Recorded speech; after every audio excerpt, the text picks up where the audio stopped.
Hello fans and members of the Delta Bad League, my name is Aeriodon, your commissioner, and today we're here to discuss the Applicant tournament, which will be taking place on Pokemon Showdown in a few weeks. Actually, maybe less than that by the time this is uploaded. So basically, the registration period for Season 2 of the DBL is now closed. And we do have a lot of applicants, and to narrow that down a little bit, we're going to be having a tournament on Showdown with 9 or 10 of our higher ranked applicants, in my opinion. I'm going to be choosing some of them. We already have 2 that we have confirmed for specific reasons that we will explain later. But the other 2 slots to complete the 12 will be filled by the top 2 teams in this tournament, which will be taking place, like I said, on September 12th at roughly 6 o'clock p.m. Eastern Time. And hopefully we can get it all done that night. We do have some people working and stuff, so that's why it has to be pushed back to the evening. Or else it would probably be more in the afternoon, but it's not a problem to have it in the evening, and it does clear up a lot of other conflicts that would be happening during the day. So the main reason this video is being uploaded is to describe the format that the tournament will be played with. So it's not just going to be an OU tournament, a UU tournament, or some specific tier like that. It will be sort of catered towards the DBL format, but obviously we can't have the exact format. We can't just have a whole draft for this, because that would be kind of time consuming and not really worth it. But we'll start with the main points here. So each team, prior to the tournament, will select 3 mons that will be locked, quote for quote, and they will be a part of the team for the entire tournament. Those Pokemon cannot be switched out, and they will be in every single battle that the applicant participates in. And then the other 3 slots will be filled by any other Pokemon that you wish to bring to prepare for your opponent. And I know this seems really complicated, but I'll try to have some visual diagrams up as well after this in a sec. So basically you have 3 mons that you have to bring to every battle. Those are your 3 locked mons. Those will be listed on the spreadsheet so that everyone else can see them, and so that you can prepare for your opponent and your opponent can prepare for you. It can also show your preparation skills for the DBL. And then again, the 3 other mons will be filler mons to help prepare for your opponent's team. And the other note is that you will have a maximum of 3 OU mons per team.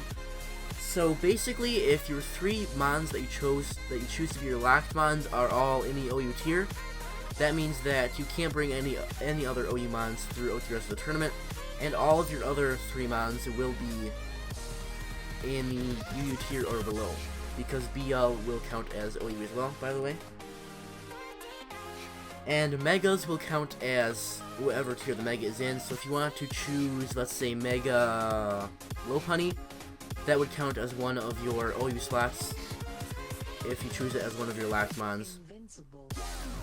So let's try to give a little bit more of a specific example. So I'm coming in the tournament. My 3 locked mons are going to be Heatran, Superior, and Azumarill. Let's say those are the 3 mons. They're all in the OU tier, which means that you have to bring those 3 mons to all of your battles, and also means that you can't bring any other OU mons to prepare with, since you already have 3 OU mons on your team. Now if I say brought Ferrothorn, Clefable, and Suicune, that only leaves us with 2 OU mons, since Suicune is in UU, and that gives you an opportunity to bring another OU mon if you wish to prepare for your opponent with that. And also, since we did not list a Mega there, that does mean you can switch for your Megas if you did not choose your Mega in the locked mons period. Actually, I don't know if that's the best idea. Yeah, scratch that previous idea. I don't know what I was exactly thinking there. I didn't prepare for that. But we'll say that the locked mon period is your only time to select a Mega. So if you do not select a Mega in that time, that means you're playing the rest of the tournament without a Mega, essentially. Because preparing with a Mega choice is kind of difficult, and we don't really have that in the DBL, so you either choose a Mega during your locked mons period, or you don't choose one at all, essentially. because after that it can be only non-Mega Pokemon. And forms do count as different Pokemon, so Houndoom and Mega Houndoom count as different Pokemon. But that's basically that. I'll try to have, again, another explanation with words and bullets and all that great stuff in the description below. And if you have any other questions, be sure to leave them in the comments below so that I might be able to answer them, and if anyone else has the same question, they can just glance down there and their question may already be answered. But I hope that I gave a good enough explanation. If I did not, I really apologize, because this is what I'm worried about the most with this tournament, and I hope that we can all get on the same page there. And just a last note, I guess I probably should have mentioned this in the beginning of the episode somewhere, but it will be a double elimination tournament with 8 or 9 people, or 10 possibly. So we will randomize all of the spots and the initial spots of the tournament there. So a few of us, or a few of the applicants, will have to play an extra game, since with 10 or 9 people, there will be obviously not a nice 8-16 number to go with there. So there will be sort of a play-in game. Safe to say that will be played prior, and will just be an extra game for the tournament. And another note, as I keep remembering things as we keep going on here, just because you don't make it into the league does not mean you're necessarily gone completely. This will be great exposure, because our current DBL coaches will be searching for assistant coaches for their teams. And if you prove that you're a good battler and that you can team build well and prepare well and do all of that well, then that may land you a spot on a team with one of our already established teams, or possibly even one of the new teams, because they will have access to an assistant coach as well. And possibly we might even be searching for a analyst for the DBL channel as well.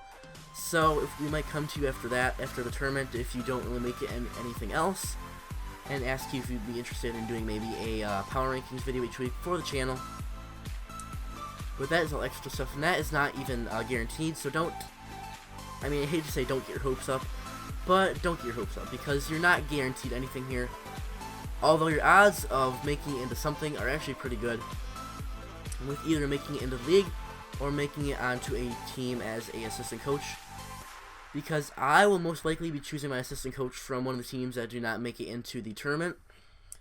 And I'm assuming there will be other teams that can't find a person from outside of the league to choose their assistant coach for. So you have a good chance. I'm sure at least 2 or 3 teams will be choosing from a tournament. And hopefully everything goes well there. Good luck to all of our applicants. I've contacted most of you by now and gotten word back from most of you, and I'm sure most of you will be participating. I apologize if work or school, I think we're all from the States in the tournament, but hopefully all of us can show up to the tournament. If not, I apologize, but it will just be a missed opportunity for you this year. And that means there's always next year, though. We will have open spots for the next couple of years as well. But other than that, be sure to subscribe to the DBL YouTube channel, which you're watching this on now. Go follow us on Twitter, which is down in the description below. Check out all of our coaches, because they all provide awesome content for you guys. And they all will be possible potential opponents for you in the future. And the DBL channel with more content will be let back with more content later. And see you later, guys. And just one last note that I forgot to mention. We will be trying to record all of the battles that are in the tournament and uploading them to the channel. Fancy Plays said he would be very excited to record all of these for us and do commentary and stuff. I might even join him in some of the battles. Hopefully we can get to that. And that's it. I promise I'm done now. So check back soon for more DBL content, and see you later, guys.